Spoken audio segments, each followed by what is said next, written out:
영아 발달 중에 가장 중요한 것 중에 하나가 이제 기질이 아닐까 싶어요. 아이들의 기질, 우리 아들의 기질이 뭘까? 그거 굉장히 궁금해 하시거든요. 그래서 그거에 관련된 퀴즈로 또 풀어보도록 하겠습니다. 자, 첫 번째 퀴즈. 아이 기질은 곧 성격이다. 자, OX 들어주시면 됩니다. 하나, 둘, 셋. 기질과 반반, 완전 반반입니다. 이거 어떻습니까? 성격을 기질이라고 봐도 되지 않아요? 중간으로 하겠습니다. 세모. 왜냐하면 기질이 성격 요인의 중요한 부분이긴 해요. 근데 성격은 경험이 또 연결되어 있습니다. 아까 얘기한 대로 그 사람이 성공했던 경험, 기뻐했던 경험, 좌절 경험, 대인관계에서의 경험, 본인 스스로가 이루어내는 성취 경험 등등등 경험들이 영향을 주기 때문에 사실은 기질이 어떻게 보면 성격의 기본적인 토양은 됩니다만 성격 그 자체는 아니다. 저는 그렇게 생각합니다. 네. 그렇군요. 이 기질이 조금 더 큰 거군요. 그렇죠. 기질이 조금 더 근본적인 거죠. 네, 그게 이제 일종의 베이스인데 그 위에 탑이 쌓여져서 경험이란 탑이 쌓여져서 성격이 되는 거죠. 네. 성격이 조금 더 큰 범위라고도 볼 수 있겠네요. 네. 기질과 환경. 그렇구나. 우리가 그 사람들의 성격이 더럽다 이런 생각이 들으면 그게 기질이 더러운 건 아니군요. 네. 기질은 안 그랬을 수 있다. 적절한 굉장히 중요한 말씀입니다. 맞죠. 그 사람이 뭔가 굉장히 좌절을 많이 해서 성격이 더러워질 수도 있죠. 그렇게 됐을 수 있죠. 네. 자, 기질을 알면 아이의 특성을 잘 알 수가 있겠네요. 자, 이제 다음 퀴즈 넘어갑니다. 자, 다음 중 기질과 관련된 것은 1번 활동 수준, 2번 리듬성, 3번 주의력과 끈기, 4번 정서의 질, 5번 반응 강도. 뭘까요? 자, 우리 아버님 이거 뭐라고 생각하십니까? 1번부터 5번까지가 있는데요. 5번이요. 찍으신 것 같은데요. 지금 5번이 뭐죠? 5번은 반응의 강도인데요. 알겠습니다. 자, 다시 한번 얘기해. 자, 객관식 기질과 관련된 것은 1번 활동 수준, 2번 리듬성, 3번 주의력과 끈기, 4번 정서와 질, 5번 반응 강도. 자, 교수님, 이거 정답이 뭡니까? 문제가 상당히 어려운 고난도 문제예요. 네. 모두 맞습니다. 정답이에요. 그래요? 왜냐하면 8가지 정도의 특성이 있는데요. 여기 나와 있는 대로 뭐 활동 수준이라고 하면 과활동성인지 저활동성인지, 리듬성은 이제 수면이나 배설이나 식사의 주기가 있어요. 그 주기를 잘 안정적으로 타고 있는 아이인지 그 주기가 불규칙한지 뭐 이런 것들이. 정서의 질은 이제 아이가 갖고 있는 기본적인 정서가 좀 약간 밝은 쪽인지 아니면 약간 가라앉아 있거나 좀 불안해하는 쪽인지 이것도 이제 차이가 있거든요. 네. 그 반응성은 이제 아이가 자극이 왔을 때 그걸 그냥 이렇게 약간 덤덤하게 왔구나 하는 애가 있고 와 왔다 이런 애들이 있거든요. 그런 반응의 차이 뭐 이런 걸 다 얘기하는 거기 때문에 다 기질적 특성이고요. 이게 이제 과활동성, 그다음에 예민성, 정서 반응에 있어서 정서의 질이 좋아하는 기쁨성 이게 높은 아이들이 아주 밝은 아이들이에요. 한마디로 밝지만 조금 이제 통제가 어려운 아이들이고 반대로 저활동성, 그 약간 잘 위축되는 그런 반응 특성, 그 불안이 좀 높은 특성, 그리고 정서의 질이 약간 불안에 가까운 특성, 이제 이런 아이들은 좀 소심한 아이입니다. 예민한 아이고. 그래서 양쪽 극단이 그렇고 대부분의 90% 이상의 아이들은 이 중간에 어딘가에 이렇게 스펙트럼이에요. 이게 다 한쪽에 쏠려 있는 건 아니고. 그래서 우리 아이를 보실 때 우리 아이가 반응성은 어떻고 기분에 대한 특성은 어떻고 정서의 질은 어떻고 활동성은 어떻고 좀 체크해 보시면 어느 쪽에 속하는구나 하는 걸 대개 한 10개월 정도면 알 수 있어요. 네, 굉장히 일찍 나옵니다. 이거 기질적 특성. 기본적으로 갖고 태어나는 거기 때문에. 아무튼 기질의 결정짓는 요인들이 많으니까 이거 다 참고하셔서 10개월 안에 이렇게 잘 찾아보시면 좋을 것 같습니다. 자, 이제 다음 퀴즈 넘어갑니다. 기질은 유전보다 환경이 더 중요하다. 기질은 유전보다 환경이 더 중요하다. 하나, 둘, 셋. 지금 O 드신 분들이 환경인데요, 그죠? X, 또 반반입니다. 유전이 중요하다 보시고.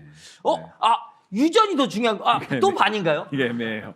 이거 애매한데. 교수님 다 애매하신 것 같은데요, 그러니까 지금. 이게 죄송합니다. 이게 좀 어떤 정답을 콕 집어내기 어려운 부분이 있어요. 왜냐하면 이제 예를 들면 과활동성 같은 경우, 그러니까 활동성의 영역은 유전적 영역이 굉장히 커요. 오. 그건 진짜 한 80%가 유전적으로 결정되고 한 20%가 아이가 처한 환경에서의 아이의 놀이 상호작용이나 뭐 이제 활동성을 조장하는 분위기인가 아니냐가 달려 있는데 이 정서의 질이라든지 또는 이 리듬성 같은 경우는 환경 요인도 꽤 작용을 많이 해요. 왜냐하면 그 아이가 갖고 있는 어떤 특성들이 만들어지는 과정에서 어떻게 부모하고 상호작용을 했느냐가 아. 리듬성이나 정서의 질을 만들어내는 경우도 있거든요. 물론 그때 기질이 영향이 없는 건 아니에요. 그땐 거의 5대5 정도로 보시면 돼요. 5대5. 그러니까 여기 나와 있는 항목들 중에 어떤 거는 정말 좀 더 강한 그런 유전적 특성을 갖는 반면에 어떤 거는 한 5대5 정도로 이렇게 섞여서 나타난다 하기 때문에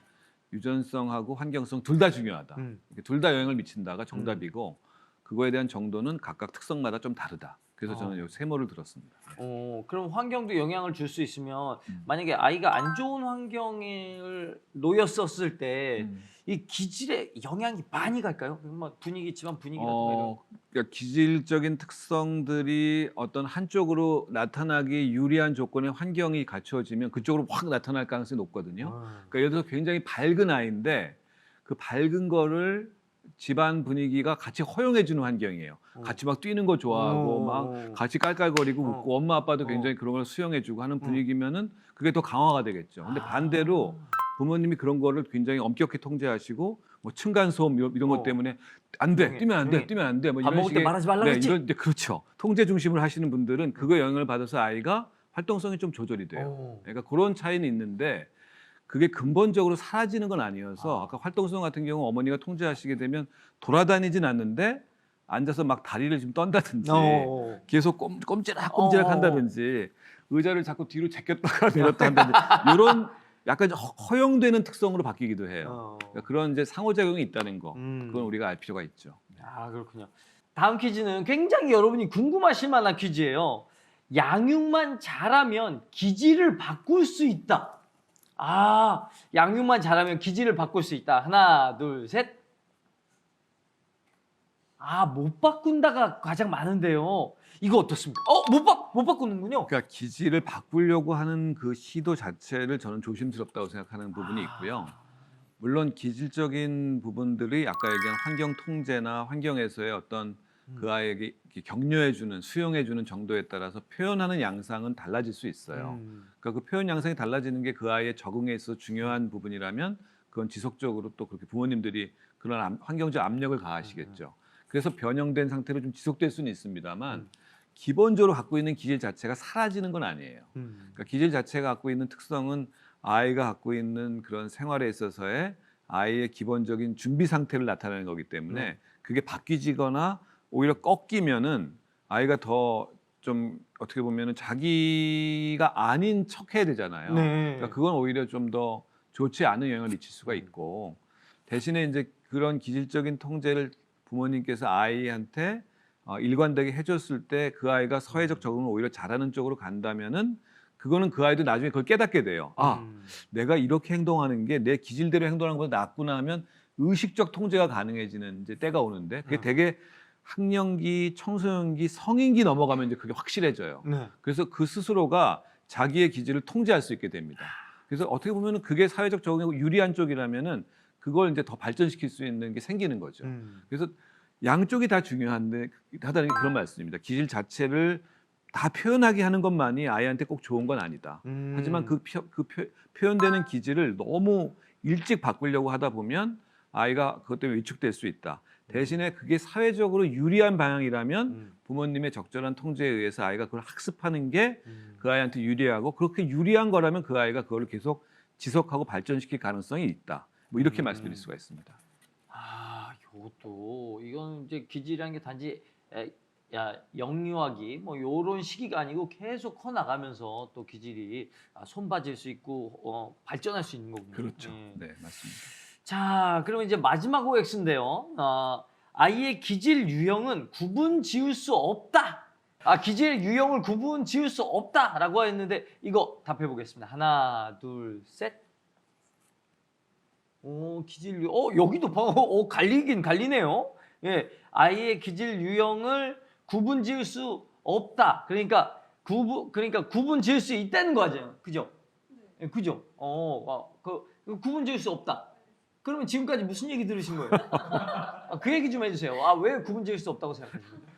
교과서상으로는 구분을 지어야지만 교육을 할 수 있어서 했지만 어. 아이의 뭐 성장 발달이나 네. 이런 뭐 기질에 대한 차이는 누구나 있기 때문에 저는 오를 들었습니다. 구분 지을 수 없다. 그러니까 MBTI 이딴 거 난 믿지 않는다. 뭐 이런 거인가요? MBTI도 정해져 있지만 그 사람이 뭐 J고 P라고 극적으로 막 J를 향해 있거나 P를 향해 있는 게 아니라 J는 있지만 마음 일부분은 P의 성향도 있는 거잖아요.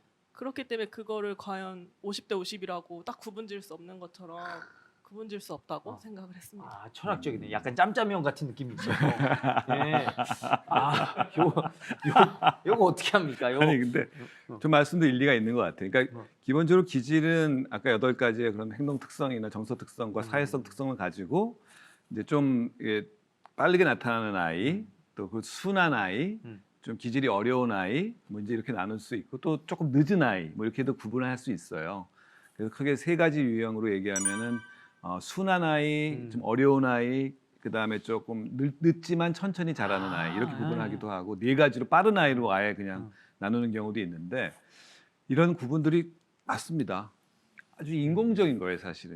왜 그렇게 구분하려고 했느냐 옛날에는 그러니까 연구를 하려고. 그러니까 아이들을 이제 보면서 그 아이가 어떻게 성장할지에 대한 많은 발달 연구들이 있거든요. 이 기질 연구는 1940년대부터 시작돼가지고 지금까지도 어떤 한 특정 그룹을 추적 관찰하는 그런 사람들이 있어요, 미국에요. 뉴욕에 이제 그런 중산층 가정을 대상으로 했던 연구를 가지고 지금 이런 기질의 특성, 뭐 기질 분류 이게 나온 거거든요. 근데 그런 걸 연구를 하려고 하다 보니까 뭔가 수량적으로 나와야 되잖아요. 구분되는 점이 있어요. 그러니까 그게 구분을 한 거예요. 지금 말씀하신 거는 한 아이에 대한 걸 말씀하신 거거든요. 아까 근데 저도 말씀드렸잖아요. 한 아이는 변한다. 그러니까 그렇게 본다면 그 한 아이를 처음에 difficult, 어려운 아이라고 규정했는데 2년 동안 양육을 굉장히 여러 가지로 했더니 비교적 적응을 잘하는 아이가 됐어. 그럼 그 아이가 어려운 아이에서 순한 아이가 됐거나 아니면 어려운 아이에서 조금 늦었거나 발전된 아이가 된 거거든요. 그러니까 한 아이를 놓고 쭉 따라가 보면은 기질은 변한다는 측면도 있다는 거죠. 근데 그 틀이 아주 막 확 바뀌진 않아서 아까 얘기한 대로 한 60%, 70%는 그냥 그대로 따라가고 한 30%, 40%는 중간에 변화들 이렇게 나온 거거든요. 그래서 그렇게 본다면은 저런 분류가 편의상 나눈 거지 한 아이의 입장에서 본다면 변화 가능하다. 그러므로 저런 분류가 다 맞는 건 아니다. 이런 얘기를 하신 것 같아요. 그러니까 짬짜면이라는 게 아니라 나는 처음에 짜장면을 좋아했는데 먹다 보니까 짬뽕이 더 맛있는 것 같아. 이렇게 바뀔 수 있다는 거죠. 뭐 그런 얘기 하신 것 같습니다. 이게 어떻게 보면 이게 잘 이제 평가하고 조사하기 쉽게 하려고 좀 나눴다고는 하셨는데 그래도 부모 입장에서 보면 이거 알고 싶거든요. 기질 얘는 뭔 기질이야 이렇게. 근데 이거 좀 쉽게 알 수 있는 방법이 있을까요? 아까 얘기한 그 활동성이나 정서의 질이나 반응성 그리고 리듬성 이제 이런 걸 가지고 나누는데 순한 아이들은 한마디로 이것도 되게 편의적인 부모 중심인데 아이 중심이 아니라 키우기 쉽다는 뜻이에요. 그러니까 키우기 쉽다는 뜻은 뭘까요? 일단 활동성이 낮다, 그렇죠? 그래야지 안전하게 키울 수 있으니까. 둘째 리듬성이 좋다. 8시간 딱 태어나면 8시간 딱 자고 딱 깨. 엄마 아침 먹어야지. 여기서 아침 먹어. 이런 아이는 지구상에 없지만 그러면 최고잖아요. 그러니까 그런 아이가 이제 그렇게 가까워서 순한 아이. 그리고 이제 반응성이 좀 적은 아이. 너무 막 길게 뛰지 않고 덤덤하고 받아들이기 쉬운 아이. 이런 아이들이 반응성이 좋은 아이들이 그러니까 낮은 아이들이니까 순한 아이가 된 거거든요. 그러니까 이런 식의 반응성, 활동성, 정서적인 질에 있어서의 안정성 등을 갖고 있는 아이가 순한 아이고 그 반대가 이제 힘든 아이예요. 와, 과활동적이고 굉장히 불규칙적이고 그리고 굉장히 기분 변화가 심하고 반응에 굉장히 강하게 반응하고 이런 특성을 가진 극단이 이제 difficult고 그 중간 그룹이 이제 일반적인 아이들인데 그 중에 또 일반적인 아이들 중 일부를 지연 발달을 하는 아이라는 걸 따로 만들었어요. 그러니까 이 아이들은 아까 얘기한 걷기를 12개월 때 못하고 한 15개월쯤 한 아이. 엄마라는 말을 12개월 때 못하고 한 18개월 때쯤 한 아이. 이런 아이들이 슬로우. 근데 36개월에 봤더니 36개월 아이들 하는 거 다 해. 슬로우 했지만 따라잡은 아이라는 뜻에서 슬로우 투 웜업. 우리가 왜 자동차 시동 걸 때 좀 약간 늦게 뜨거워지는구만요. 늦게 뜨거워지는 그거 똑같아요. 어. 네, 그렇게 이 사람들이 개념을 한 거예요. 그게 다 뉴욕 스타디에서 나온 얘기들입니다. 네. 우리가 뉴욕에 가지 않아도 이 얘기를 들을 수 있다니 여기서 너무 좋습니다. 예. 교수님과 지금까지 이제 영화 발달에 대해서 기질과 관련된 이야기를 나눠봤는데요. 오늘 주제가 영화 발달의 가장 중요한 것 이거거든요. 그래서 이거를 그냥 대놓고 물어봐야겠습니다. 영화 발달의 가장 중요한 건 뭔가요? 영아 발달 시기에 경험하는 부모와 아이의 상호작용은 그 내용과 관계의 어떤 질 그리고 그 아이의 이후의 발달에 있어서의 촉진 역할을 한다고 봤을 때 결국 상호작용이 가장 중요하다. 이렇게 좀 얘기할 수 있습니다. 그러니까 그게 영유아기 초기 18개월까지는 정말 먹고 마시고 재워주고 대변 처리해주고 오줌 갈아주고 기저귀 갈아주고 하는 그런 거부터 시작해서 18개월이 되고 나면 아이의 놀이와 함께 참여하면서 놀이 발달 통해서 아이가 좀 더 표현할 수 있는 언어나 표현할 수 있는 엄마와의 놀이 활동을 늘려가는 거 그리고 24개월이 되면 하지 마, 안 돼라고 해서 아이의 행동의 안정성을 적절한 활동 범위를 만들어주는 거 이 모든 게 다 상호작용에서 일어나거든요. 그렇기 때문에 영아기 발달에 가장 중요한 건 아이와 부모의 상호작용이다. 이게 핵심입니다. 상호작용. 이 상호작용이 굉장히 중요하다면 부모님의 심리 상태도 꽤 중요할 것 같아요. 이 아이 영아 발달에 이 큰 영향이 있습니까? 이 상호작용이 처음에 18개월은 부모에 의해서 이루어지잖아요. 네. 아이는 수동적인 입장이고 의존적인 입장이고 부모가 해주는 것만큼 반응을 보이는 특성이 있기 때문에 그렇기 때문에 첫 18개월 동안이 부모의 정서 심리 상태가 참 중요합니다. 물론 그 이후에도 안 중요한 건 아닌데 그 이후에는 이제 아이가 스스로 찾아서 행동하고 활동하기 때문에 그 영향이 좀 덜합니다. 하지만 첫 18개월은 부모의 정서적인 상태가 너무 우울하시다거나 너무 의욕이 없으시다거나 또 전반적인 활동성이 너무 떨어져 있으시게 되면 아이한테 제공하는 상호작용이 너무 줄어들어 버려요. 그러면 아이가 마땅히 경험해야 될 정서적 자극을 통한 애착 형성 과정에도 어려움이 생길 수가 있고 아까 그 리듬 그리고 자기 조절 이런 거에도 이제 부정적인 영향을 줄 수가 있어서 어머님의 정신 건강, 심리 상태가 아이에게 주는 영향이 18개월까지 굉장히 중요하다고 볼 수 있고 그래서 이제 산후 우울이라고 하는 게 중요한 문제가 되는 거죠. 산후우울. 저도 이거 굉장히 공감하거든요. 제가 애 둘 키우면서 2번의 산후우울증이 왔었단 말이에요. 근데 저 같은 인간이 어떻게 우울증이 올 수 있나? 난 자존심이 너무 상했단 말이에요. 이거 근데 이게 모르고 너무 그냥 기운이 없나 보다 이렇게 넘어가시는 분들이 있을 것 같은데 우울증, 무력감 이런 건 어떻게 판단해야 됩니까? 그러니까 어떻게 보면은 부모님들 특히 어머님께서 이제 아이를 낳으시면 첫 3주 정도는 정말 이 호르몬의 변화가 엄청나세요. 출산이라는 것 자체는 아이를 이 세상에 내보내는 아주 성스럽고 정말 대단한 일이시고 아이한테는 새 생명의 탄생이지만 어머니의 몸의 입장에서 보면 엄청난 희생을 하신 거예요.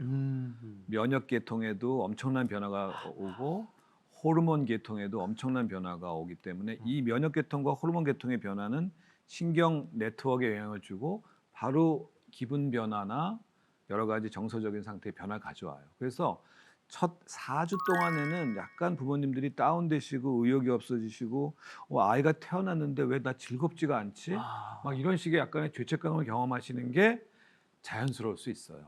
그거는 그 변화를 경험하는 때에 생리적으로 유발되는 정서적 상태일 수 있습니다. 그러니까 그걸 너무 힘들어하고 그걸 또 자꾸 머릿속으로 되뇌이시면서 본인 스스로를 부정적으로 인식하시고 죄책감 갖고 그러지 마시길 바라고요. 4주가 지나고 나면 이제 그게 많이 회복이 되시거든요. 그러면서 이제 건강 상태도 좋아지시고 하니까 그때부터 부모님께서 아이하고 상호작용할 수 있는 힘이 생기세요. 근데 그때도 중요해요. 아까 얘기한 대로 모든 게 다 아이가 엄마한테 의존하는 상태잖아요. 그러니까 엄마 혼자서 24시간 커버할 수가 없어요. 그래서 그거를 도와줄 수 있는 주변 분들이 연결이 되는 게 굉장히 중요해요. 그래서 아버님이라면 제일 좋지만 아버님은 또 사회적 활동이나 경제적 활동 하셔야 되니까 쉽지 않으신 경우가 있잖아요. 그러면 이제 아까 얘기한 친정 어머니, 뭐 시어머니, 또 고모, 이모, 그다음에 내가 가장 아끼는 나의 또 아주 주변 사람들 다 다 활용해야 와야 돼. 다 써야 돼. 지금 핸드폰 다 뒤져가지고 한 40분 평상시에 뽑아놔야 연락 돼. 다 해놓고 친하게 다 지내야 돼. 뽑아놓고, 그렇지. 그러기 위해서는 이게 출산 전에 좀 준비를 해놓는 것도 필요해요. 내가 이런 상황에 맞닥뜨렸을 때 어떻게 할 것인가에 대한 준비를 하는 게 두 가지인데, 하나는 자기 몸을 잘 아끼는 거에 대한 준비, 그래서 마음 회복이 연관돼 있으니까. 두 번째는 출산에 대한 어떤 그런 교육도 좀 받으시는 게 좋아. 이런 시간 굉장히 중요해요, 예비 부모님한테는. 그리고 자기와 함께 우리 아이를 양육할 수 있는, 모든 것이 의존되어 있는 이 아이를 함께 도울 수 있는 그 네트워크를 만들어 가는 것도 함께 하시는 게 참 좋습니다. 일단 예비 부모님들 그 애 낳기 전에 비상연락망 많이 참 갖춰 놓으시면 좋겠습니다. 자, 그러면 이제 산후 우울증이라는 걸 알았어요. 그러면 그때는 어떻게 해야 됩니까? 우울 불안이 많아지고 불면증도 많아지시고, 그리고 죄책감도 심해지시고, 또 아이에 대한 어떤 그런 의욕 동기 떨어지시면서 돌보는 게 너무너무 힘들게 느껴지시고, 이제 이런 것들이 다 겹쳐서 나타나는 거잖아요. 그렇기 때문에 산후우울은 어머님 혼자서 극복하기는 어려워요. 그래서 정말 이게 어느 정도 기간이냐에 따라서 사실은 치료가 약간 달라지는데, 한 3, 4주 이제 지나서 몸이 회복되면서 자연스럽게 기분 또 활동 회복되고 아이하고의 상호작용이 또 생기면서 빵긋빵긋 웃고 막 배냇짓하고 막 혼자 애 씩씩 웃고 눈 맞추고 하는 거에 감동받아서 저서 좋아지시면 치료가 필요 없어요. 그건 자연 회복된 거예요. 네, 그런 경우가 한 3분의 2 가까이 됩니다. 근데 나머지 3분의 1은 그런 경험을 함에도 불구하고 계속 부담스러워지고 아이에 대한 미움도 생겨요. 나중에 얘가 날 부담을 계속 주니까. 근데 그렇게 돼서 악화가 되는 경로로 가면은 그때는 저는 상담 받으시는 게 좋다. 네, 그래서 상담 받는 방법은 산부인과 선생님하고 일단 상담을 해보셔서 산부인과 선생님하고 같이 평가받고 산부인과 선생님이 추천해 주시는 정신과 선생님 만날 수도 있고, 또는 심리 상담을 이 산후 우울과 관련된 걸 해주시는 분들도 계시거든요. 그렇게 만날 수도 있고요. 근데 그게 이제 더 진행이 돼서 본인한테 해를 끼치는 어머님들이 생기세요. 그러니까 약간 자해라든지 뭐 자살 시도라든지 이런 것까지 가시게 되는 분들은 반드시 의학적인 치료를 받으셔야 됩니다. 거기엔 적절한 약물 도움도 필요하고 의학적인 상담도 반드시 필요하고, 관련된 아까 얘기한 그런 주변 분들의 역할이 훨씬 더 많아져야 돼요. 어머님은 아이랑 분리할 필요는 없고요. 아이를 돌보는 작업은 하는 게 좋아요. 완전히 분리하면 그것 때문에 또 죄책감이 생기시거든요. 그러니까 조금씩 아이를 돌보는 작업은 하면서 주변 분들이 시간을 더 많이 쓰셔야 돼요. 이 아이를 돌보는 과정에서. 그렇게 해서 치료, 그리고 옆에서의 지원, 그리고 본인의 노력, 세 가지가 만나면 대개 30% 정도 정말 중증의 산후 우울로 갔던 분들도 7, 80%는 회복이 되십니다. 대략 6개월 이내에 회복되는 경우가 많아요. 네. 치료를 받았을 경우는. 그래서 그렇게 꼭 하시길 바라고요. 네. 자, 좋습니다. 이렇게 이 아이 태어나고 이제 한 4주 동안은 막 이렇게 기분이 우울한 건 굉장히 당연한 일이고요. 거기서 이제 극복해가는 과정 속에 주변 도움도 굉장히 중요하고, 안 되면 병원에 가시라. 이런 말씀 드리고 싶습니다. 자, 이게 여기서 지금 질문 기회 놓치시면 2026년에 만나셔야 되거든요. 혹시 질문 있으신 분 있을까요? 네네. 아이를 어린이집에 맡기는 개월수에 대해서 참 고민이 많은데요. 네, 12개월, 18개월, 36개월 이렇게 나눌 수 있을 것 같은데, 혹시 어떤 기준을 삼고 좀 아이를 기질을 보면서 정하는 게 좋을지 궁금합니다.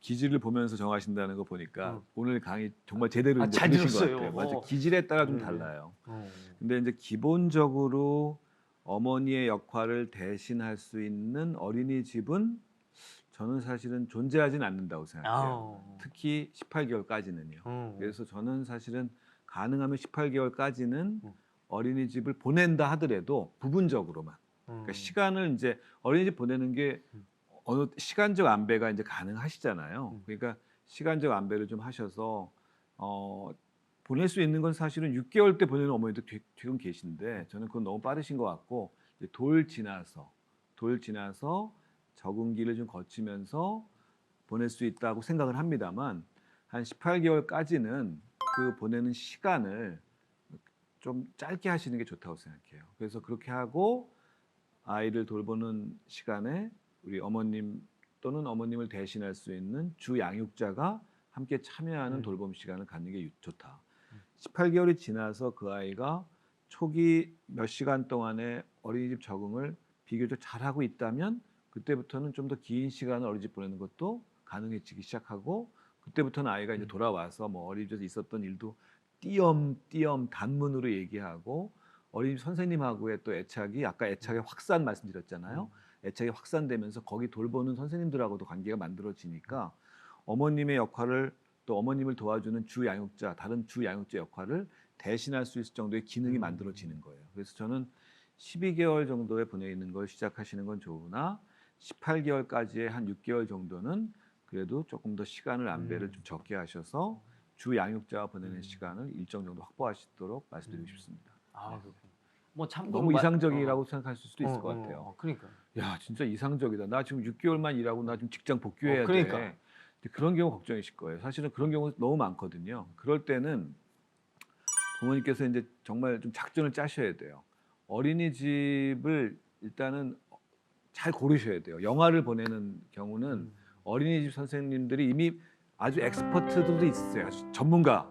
뭐 탁탁탁탁 챙겨주고 너무너무 잘 받쳐주는 분들도 있는데 그런 어린이집인지 확인을 좀 하시는 게 좋고 그리고 아까 얘기한 대로 어린이집에서 보내는 시간을 어머님 대신할 수 있는 누군가가 좀 더 시간을 쓸 수 있게끔 환경을 좀 만들어 놓고 안전하게 하시는 게 더 좋다고 생각합니다. 네.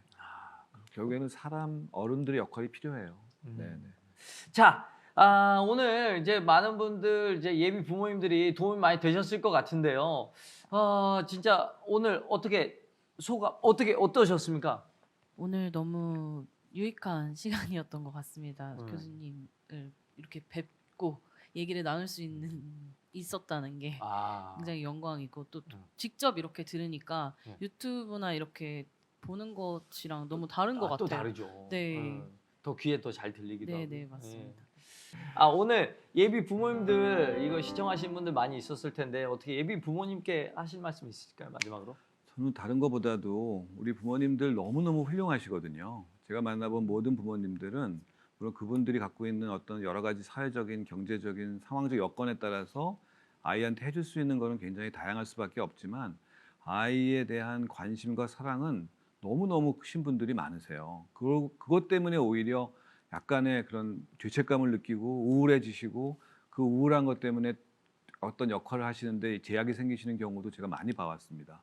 그래서 제가 정말 확신 있게 말씀드릴 수 있는 거 한 가지는 어머님들이야말로 우리 이 아이를 아까도 얘기했지만 이 우주에서 가장 많이 아시는 분이에요.